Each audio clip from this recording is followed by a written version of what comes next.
Yes.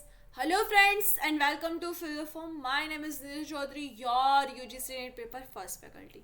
आप सभी को पता है हम लोग यूनिट वाइज जो भी क्वेश्चंस बनते हैं उसको हम लोग सॉल्यूशंस करते हैं और यूनिट 10 हायर एजुकेशन सिस्टम उसके अकॉर्डिंग जो भी क्वेश्चंस बनते हैं वो हम लोग आसानी से सॉल्व करने का प्रयत्न करते हैं और एक एक टॉपिक के अकॉर्डिंग हमने किया हुआ है. तो आज हमारा हायर एजुकेशन के अकॉर्डिंग लास्ट क्लास यानी चैप्टर्स में लास्ट है और उसके बाद हम लोग कल जो 1 to Z यानी A to Z हम लोग जो रिवीजन करते हैं ना वो करेंगे हम लोग कल से. ठीक है, तो आज के लिए लास्ट है तो कल वाला जो हम देखते हैं रिवीजन. और आज का जो चैप्टर है वो कौन सा है उसको हम लोग जान लेते हैं. उसके पहले थोड़ा बहुत बता दो कि क्लास नंबर कौन सा है भाई. ये यस, क्लास नंबर जो है वो 33 वाला है. ठीक है, 33 वाला क्लास नंबर है जो बहुत ही ज़्यादा इंपॉर्टेंट है. MCQ PYQ बेस पर क्वेश्चन सॉल्यूशन हम लोग करते हैं. और यहाँ पे आपको बता दूँ कि जो भी लोग नए जुड़े हुए हैं तो वो व्हाट्सएप ग्रुप को ज्वाइन कर ले. और यहाँ पे टेलीग्राम ग्रुप बना हुआ है तो टेलीग्राम को भी ज्वाइन कर दो. और यहाँ पे इंस्टा आईडी है तो यहाँ पे इंस्टा को भी फॉलो कर लो. ठीक है, तो ये सारे के सारे जगह पे आप फॉलो अप कर सकते हो.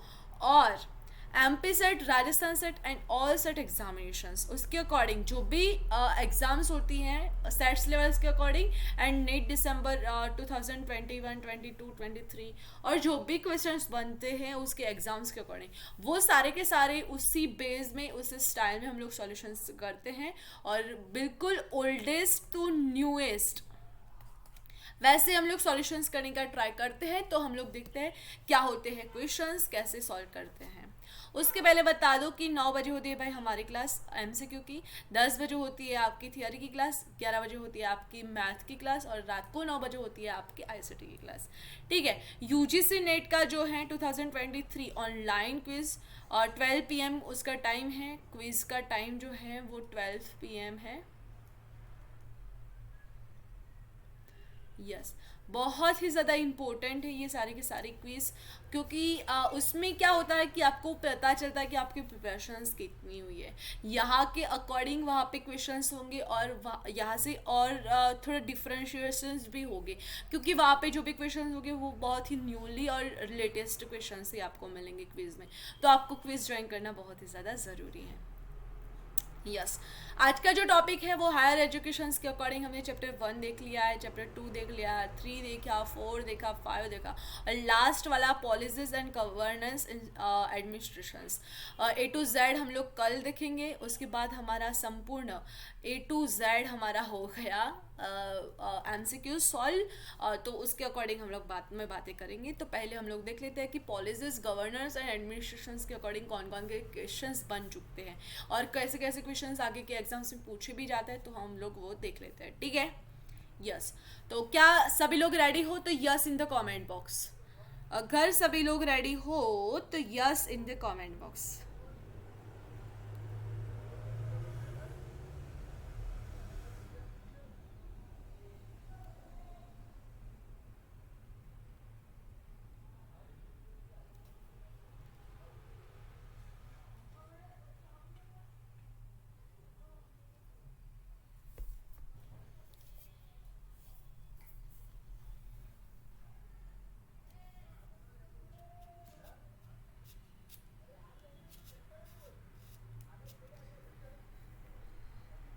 Yes, in the comment box. Very good. We want GRF. Yes, very good. We want GRF. Okay.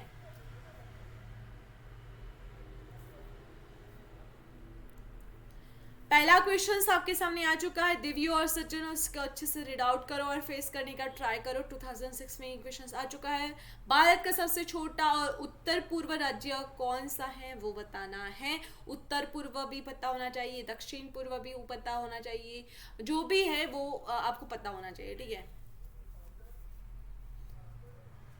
Bharat का पहला पूछा है कि उत्तर पूर्व, उत्तर ईस्ट साइड आता है और पूर्व ईस्ट साइड आता है. तो दोनों साइड वाला जो राज्य है वो कौन सा है?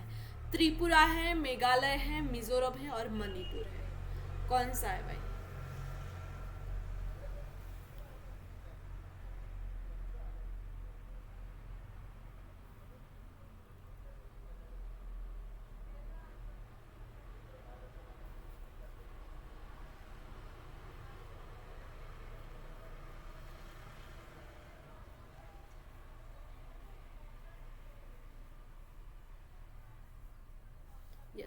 पहला क्वेश्चन है, ए इज बिल्कुल राइट आंसर त्रिपुरा। जिन्होंने ए आंसर त्रिपुरा आंसर दिया हुआ है ना, वो करेंगे अपने आप को +2। ओके, देन सेकंड नंबर का क्वेश्चन देखो। सेकंड,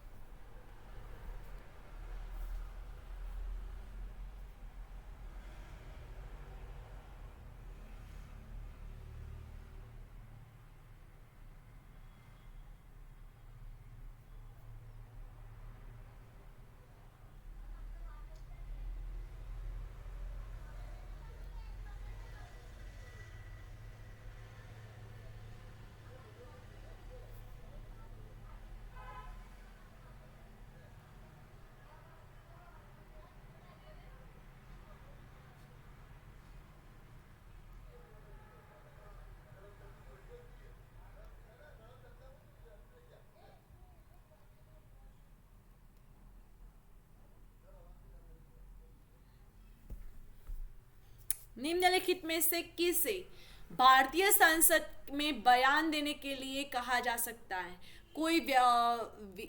कोई विधायक, सेनाध्यक्ष, भारत के सॉलिसिटर जनरल और दिल्ली के मेयर, किसको संसद में बयान देने के लिए कहा जा सकता है? तो भारत के सॉलिसिटर जनरल को, ठीक है, solicitor general of India. C is correct answer. जिन्होंने सी आंसर दिया हुआ है वो अपने आप को करेंगे +2।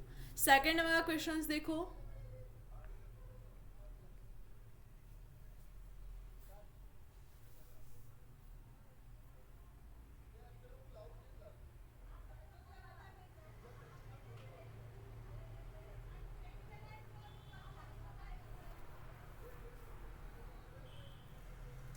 राष्ट्रपति और उपराष्ट्रपति चुनाव से उत्पन्न चुनावी विवाद किसके द्वारा निपटाए जाते हैं? राष्ट्रपति और उपराष्ट्रपति, president and vice president, elections and settled bye किसके द्वारा सेटल किया जाता है भाई?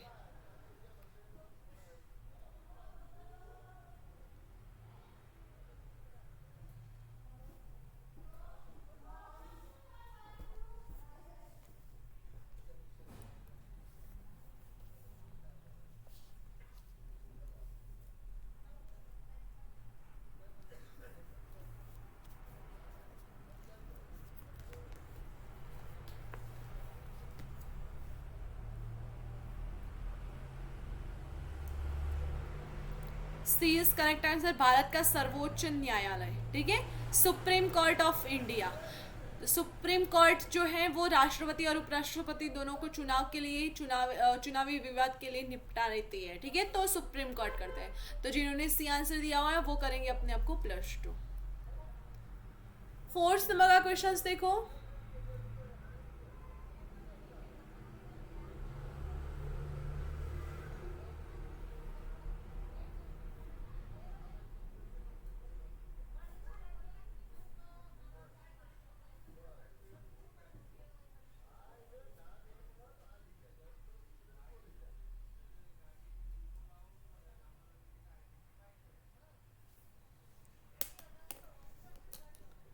भारत के संविधान का निम्नलिखित में से कौन सा अनुच्छेद संख्यकों के अपनी पसंद की शिक्षण संस्था स्थापित करने और चलाने के अधिकारों की रक्षा करता है? अनुच्छेद 19, अनुच्छेद 29, अनुच्छेद 30, अनुच्छेद 31। कौन सा आर्टिकल जो है वो संस्थानों में स्थापित करता है जो अल्पसंख्यकों के अपनी पसंद के शिक्षक संस्थान स्थापित करने के लिए चलाने के अधिकारों की रक्षा करता है? तो यहाँ पे करेक्ट ऑप्शन होगा सी पार्ट, यानी अनुच्छेद जो 30 है ना, 30 वाला, जो आर्टिकल 30 वो करता है भाई, यानी सी इज बिल्कुल करेक्ट आंसर। सी वाले +2 करेंगे। 5 नंबर का क्वेश्चन देखो। भारत के संविधान में सूचना प्रदान करने और प्राप्त करने के अधिकार की गारंटी अनुच्छेद द्वारा दी गई है? कौन से अनुच्छेद द्वारा? ये भले ही पुराना क्वेश्चंस होता है बट ये क्वेश्चंस पूछे जाते हैं भाई, ठीक है, क्योंकि ये चेंजेस वाले क्वेश्चंस नहीं है, वो कभी चेंज नहीं होते। ये आर्टिकल्स जो है ना वो जैसे थे वैसे ही एंड ऑफ तक रहेंगे, ऐसे ही रहेंगे, ठीक है। तो ये कभी पुराने नहीं हो सकते हैं।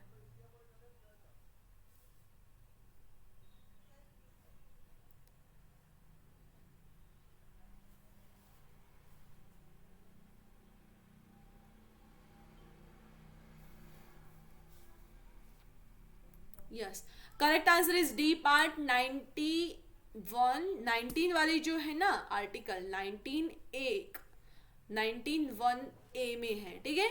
19 वाली है उसमें पार्ट 1 में ए वाला जो है वो ये बताता है कि भारत के संविधान में सूचना प्रदान करने के और प्राप्त करने के अधिकार की गारंटी अनुच्छेद द्वारा दी गई है, ठीक है।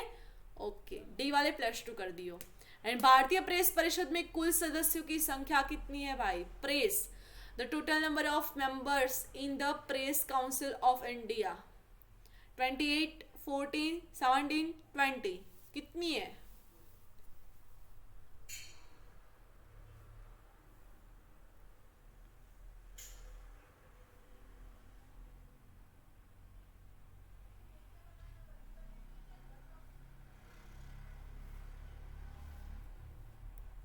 यस, ए इज बिल्कुल करेक्ट आंसर 28, ठीक है। 28 यानी ए वाले अपने आप को करेंगे +2। 7th नंबर का क्वेश्चन देखो, उच्च शिक्षा में स्वायत्तता का अर्थ स्वतंत्रता है। प्रशासन, वित्त, नीति निर्माण और पाठ्याचार्य विकास।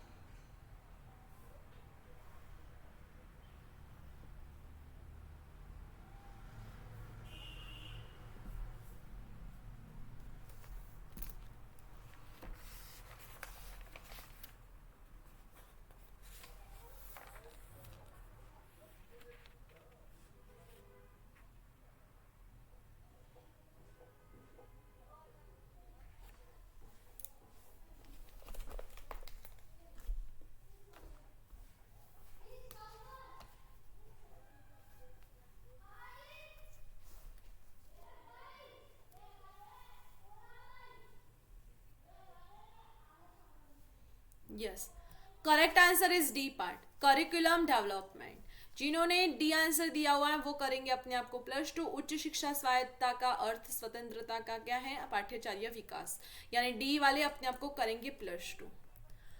8 नंबर का क्वेश्चन देखो, नेक किसके तत्वावधान में एक स्वायत्त संस्थान है? नेक का पहले तो फुल फॉर्म मुझे बता दो।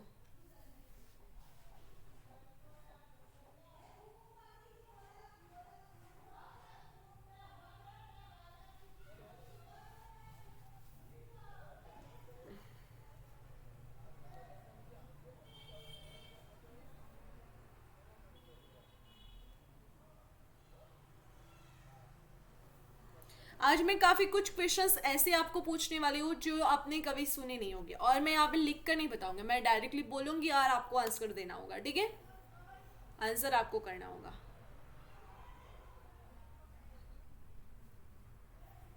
यस, नेक का फुल फॉर्म लिख लिया, national assessment and accreditation councils, ठीक है।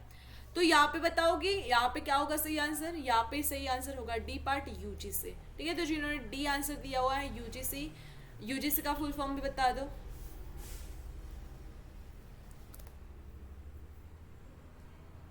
Very good, okay, D is correct answer. D वाले अपने आप को करेंगे +2। 9th नंबर का क्वेश्चन देखो, कौन सा मत सही नहीं है? शिक्षा भारत के संविधान की 7वीं अनुसूची की समावर्ती सूची का विषय है। विश्वविद्यालय अनुदान आयोग एक वैधानिक निकाय है। पेटेंट, आविष्कार, डिजाइन, कॉपीराइट्स और ट्रेडमार्क समवर्ती सूची के विषय हैं। और भारतीय सामाजिक विज्ञान अनुसंधान परिषद सामाजिक विज्ञानों में अनुसंधान से संबंधित एक सांविधिक निकाय है। क्या होगा इसका सही आंसर?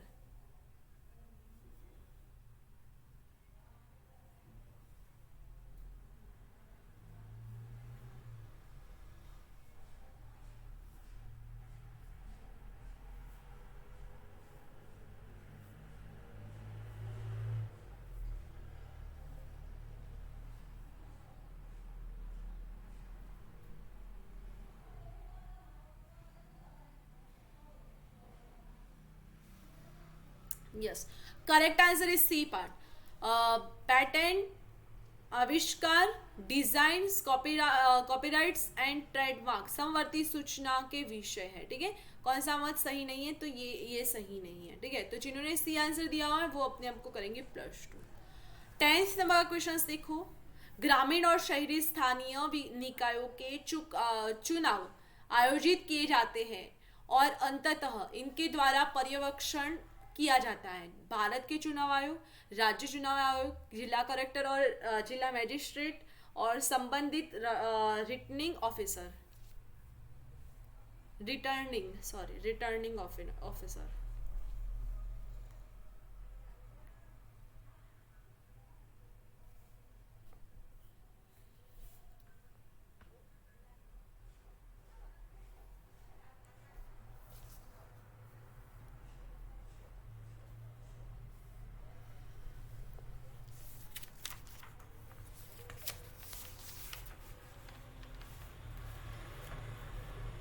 मैं ऐसे आज कुछ न्यूली क्वेश्चंस लाई हूँ ना, जिससे आपका माइंड ना इधर से इधर हो जाएगा। देख लेना आज, आज बहुत मज़ा आने वाला है। यस, इसका सही आंसर होगा बी पार्ट। स्टेट लेवल जो एजुकेशन कमीशन होते हैं, राज्य चुनाव आयोग जो होता है वो होता है, यानी बी इज करेक्ट आंसर। जिन्होंने बी आंसर दिया है वो अपने आप को करेंगे +2। एंड हाउस द जोश बताओ भाई फटाफट से, आज जोश को सब होश में उड़ा देंगे।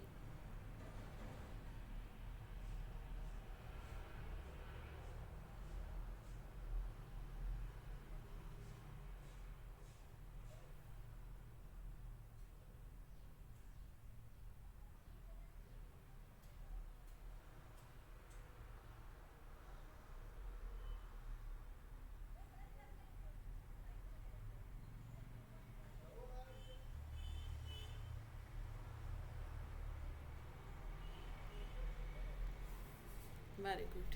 11th नंबर का क्वेश्चन देखो।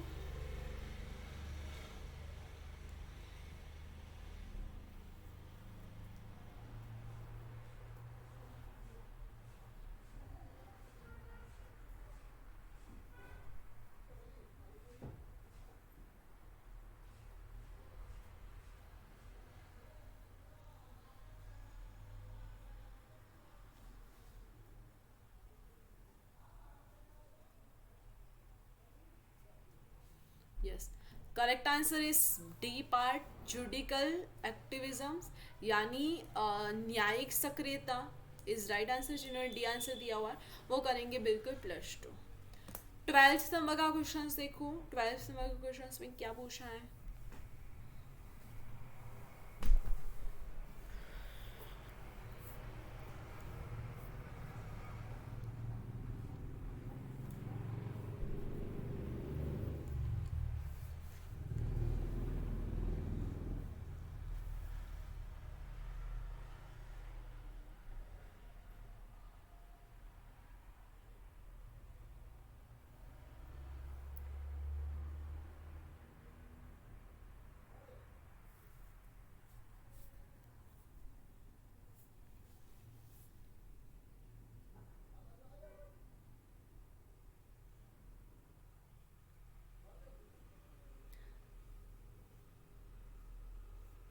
संविधान का कौन सा अनुच्छेद संसद के किसी अधिनियम के खिलाफ नागा प्रथा और उनकी सामाजिक प्रथाओं को सुरक्षा प्रदान करता है। आर्टिकल 371 ए, आर्टिकल 371 बी, आर्टिकल 371 सी, आर्टिकल 263। कौन सा जो है जो प्रथा को हटाता है, तो ए इज़ बिल्कुल करेक्ट आंसर। 371 इज़ बिल्कुल एब्सोल्युटली राइट आंसर। जिन्होंने ए आंसर दिया हुआ है वो करेंगे अपने आप को +2। ठीक है, 13 नंबर का क्वेश्चन देखो। भारत के संविधान के किस भाग को प्रशासनों की संहिता के रूप में जाना जाता है। भाग 1, भाग 2, भाग 3, भाग 4। Part 1, part 2, part 3 and part 4। Code of administration.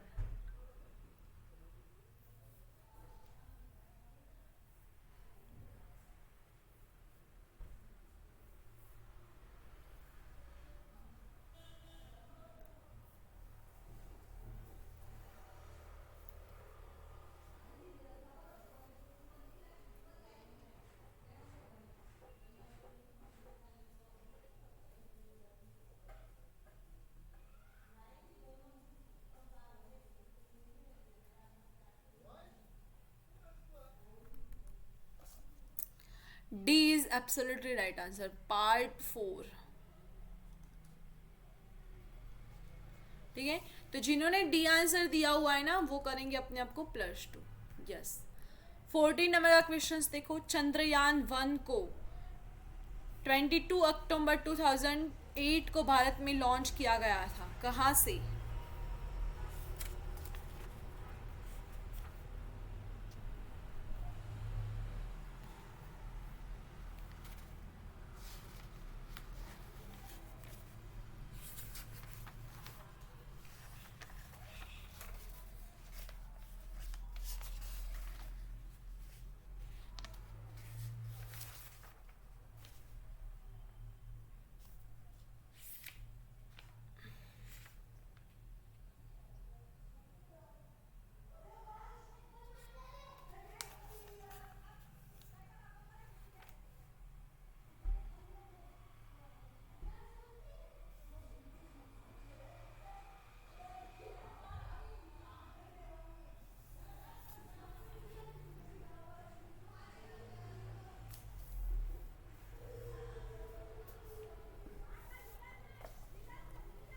Yes, B is correct answer, Sriharikota से। ठीक है, हरिकोटा से। बट कब किया गया था वो पता है क्या?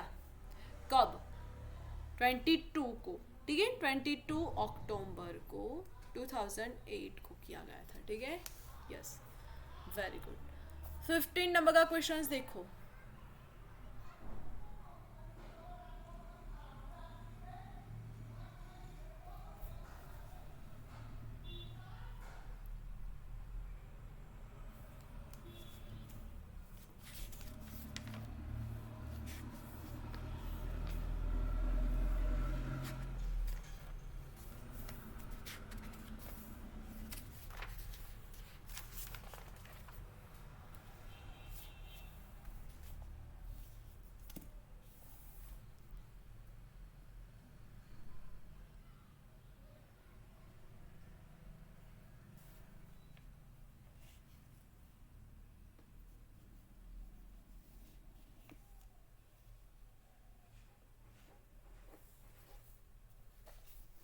यस, इसमें सही आंसर क्या होगा?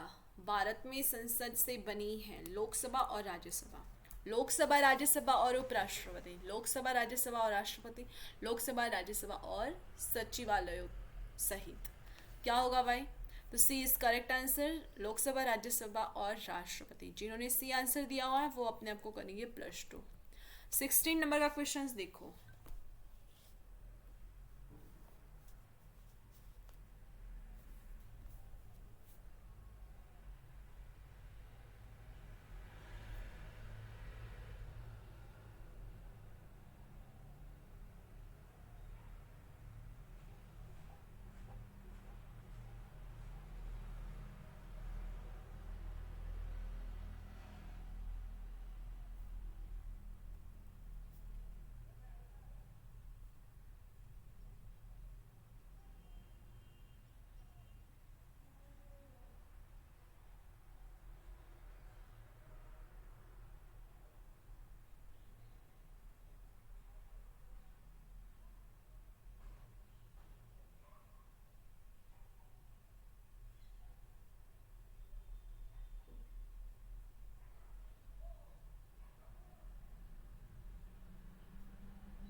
Yes, correct answer is C part, English and Hindi both. Bharat में संविधान के अनुच्छेद जो 120 है उसके अनुसार संसद में व्यापार के में किया जाएगा तो अंग्रेजी और हिंदी दोनों लैंग्वेज में। ठीक है, तो इंग्लिश एंड हिंदी बोथ। जिन्होंने सी आंसर दिया हुआ है वो अपने आप को करेंगे +2। 17 नंबर का क्वेश्चन देखो, NCTE norms what should be the staff strength for a unit of 100 student at B.Ed level?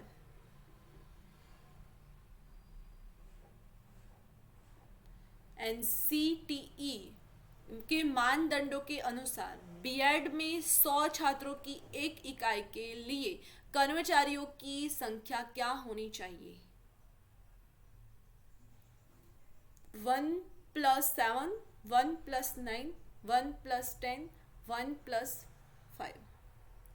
1+4 की बात नहीं हो रही यहाँ पर, ठीक है, ये भी देखियो।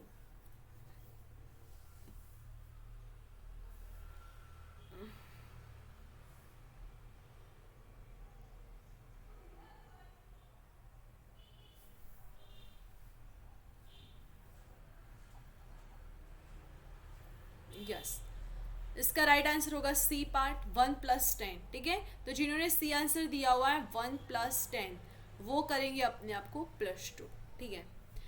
18 नंबर का क्वेश्चन देखो।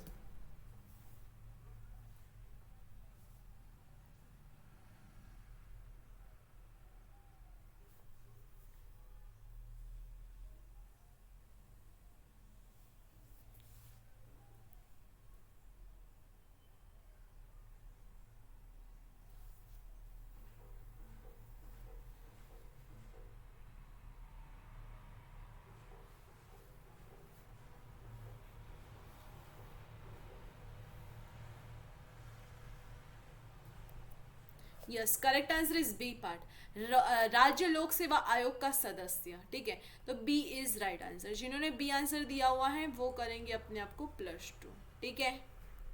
यस, 19 का क्वेश्चन देखो।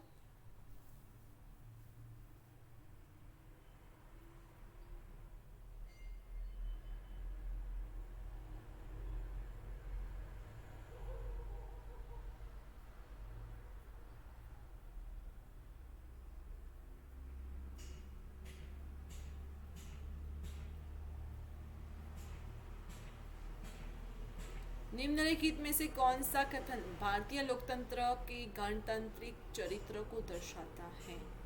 लिखित संविधान, कोई राज्य धर्म डेडलोगा नहीं, और उसके बाद स्थानीय सरकारी संस्थानों को सत्ता का हस्तांतरण, निर्वाचित राष्ट्रपति और प्रत्यक्ष पर अप्रत्यक्ष रूप से निर्वाचित संसद।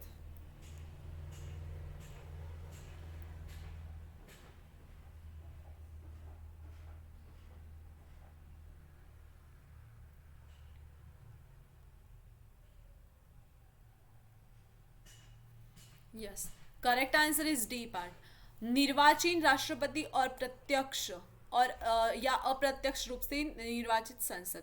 जिन्होंने डी आंसर दिया हुआ है वो करेंगे अपने आप को +2, ठीक है। 20 नंबर का क्वेश्चन देखो।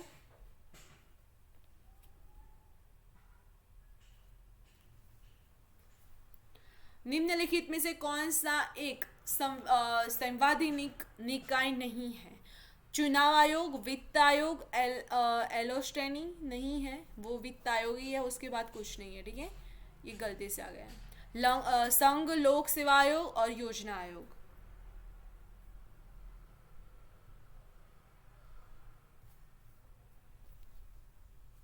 तो इसका सही आंसर होगा डी पार्ट, योजना आयोग। जिन्होंने डी आंसर दिया हुआ है वो करेंगे अपने आप को +2। संघिकाय नहीं है तो योजना आयोग नहीं है, ठीक है, तो डी वाले करेंगे +2। यस, अब मुझे एक बात बताओ, यहाँ पे अभी मैं स्कोर नहीं पूछ रही हूँ, मुझे ये बताओ कि इसका फुल फॉर्म क्या होगा? FYP का फुल फॉर्म कौन बता पाएगा मुझे? कौन बताएगा? बताओ फटाफट से। FYP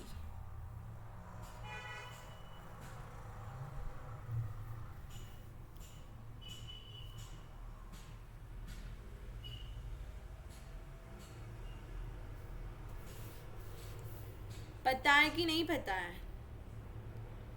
भाई देखियो, अगर पता है तो बता दो जल्दी जल्दी से, अगर नहीं पता है तो सीख लियो।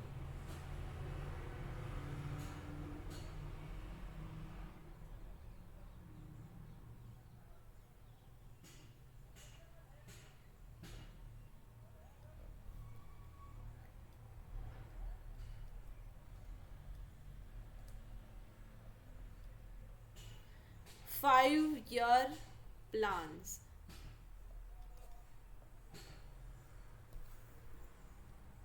ठीक है, 5 ईयर प्लान। तो आपको पता है 5 ईयर प्लान के 5 ईयर प्लान जो है वो 1985 से 2040 तक के जो है वो आपको पता है क्या?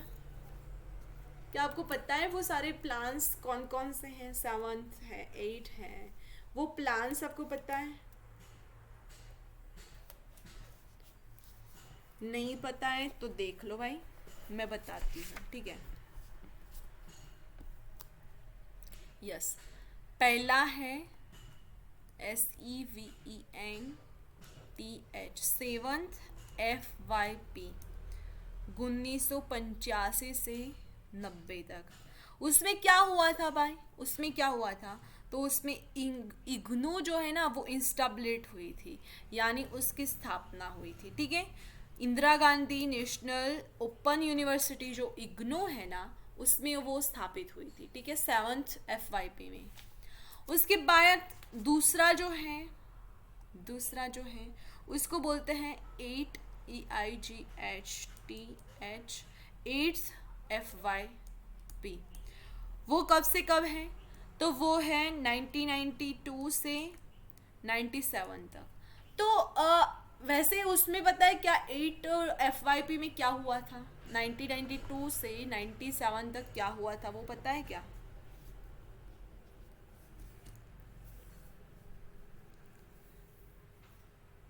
बताओ, अगर पता है तो बता सकते हो, नहीं पता है तो कोई दिक्कत भी नहीं है, मैं बताने ही आई हूँ, ठीक है। इन्फिब्लेट जो थे ना वो प्रोसेस में थी तब ना, इन्फिब्लेट जो थी इन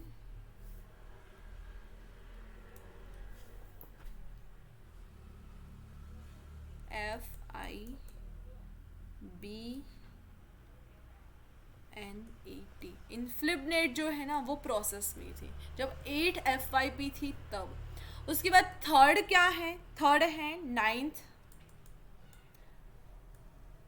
FYP। उसका ईयर कौन सा है? उसका ईयर है 1997 to 2002। उसमें क्या हुआ था अब ये मुझे कोई बता पाएगा?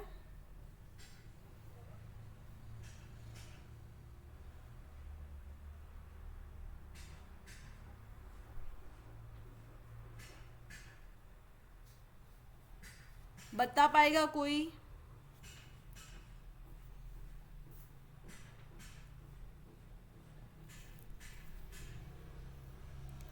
फोकस ऑन मैं बोलकर बता दूं क्योंकि यहाँ पे घिच घिच में आपको नहीं पता चलेगा। तो जो नाइन्थ है ना, नाइन्थ में क्या हुआ था? तो focused on the determinations of qualities and the resource crush and the problems of governments in higher education and target to grant autonomous status to 10% of eligible college, ठीक है। उसके बाद टेंथ, टेंथ जो है ये मैं रिमूव कर लेती हूँ, यस। उसके बाद जो टेंथ थी यानी फोर्थ वाली 10th FYP, वो जो है ना वो 2002 से 2007 तक है। उसके बाद 5 वाली जो है वो है 11th FYP। वो कब से कब है? 2007 से 2012 तक है। उसके बाद 6 नंबर की जो है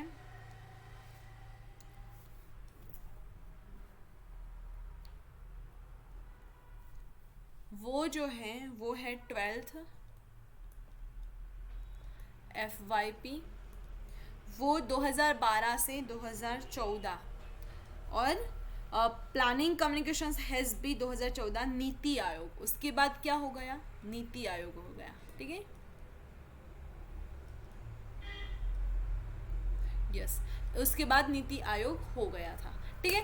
तो ये जो है ना 5 ईयर की जो FYPs है वो भी काफ़ी इंपॉर्टेंट्स होती है। तो ये थोड़े टॉपिक मुझे लगता है कि मैम ने आपको अगर नहीं कराया है तो आपको थोड़ा बहुत रिवाइज हो जाएगा, ठीक है। तो वो इसके अकॉर्डिंग थोड़ी बहुत प्लानिंग होती है कि फोर्थ जो FYP है उसमें क्या हुआ था। तो फोर्थ FYP में क्या हुआ था? तो उसमें टारगेट था कि 18 से 30 ईयर के जो भी होते हैं ना जो ग्रुप के जो भी स्टूडेंट होते हैं उसमें 6% 10% उसका जो पीरियड होता है वो स्टेबल करते हैं, ठीक है। वो ऐसा कुछ ऐसा करते हैं कि उनके जो अकॉर्डिंग जो गोल्स होते हैं वो उनके स्टडी के बेस पर होते हैं, वो सब जो है वो कंप्लीट करने का जो टारगेट होता है वो होता है, ठीक है।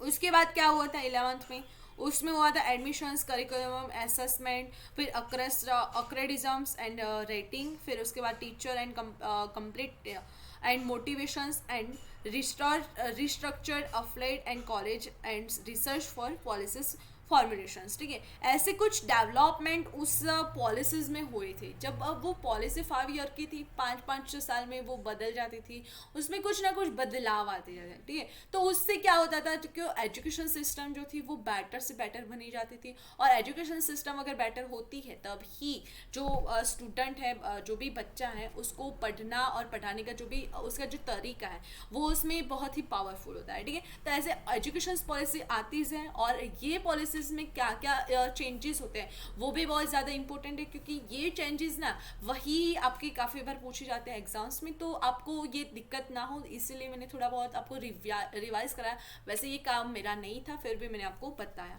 ठीक है। यस, तो ये सब याद रखियो, ओके। फिर मुझे ये बताओ कि नेशनल एजुकेशन डे कब सेलिब्रेट किया जाता है? नेशनल एजुकेशन डे कब सेलिब्रेट किया जाता है?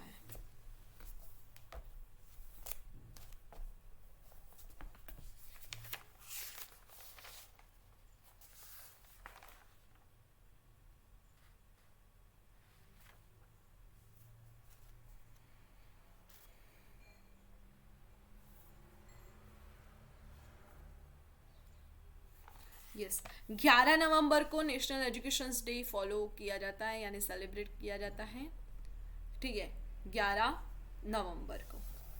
यस, फिर मुझे कोई बताएगा कि जो generally who is the visitor of central university of India? Generally कौन विजिट करता है सेंट्रल यूनिवर्सिटीज में, कौन करता है visits? Prime minister, minister of MHRD, फिर president of India and UGC chairman, कौन करता है? ये थोड़े बेसिक क्वेश्चंस आपके ध्यान में रखने चाहिए, इसलिए मैं थोड़ा बहुत बता देती हूँ, ठीक है।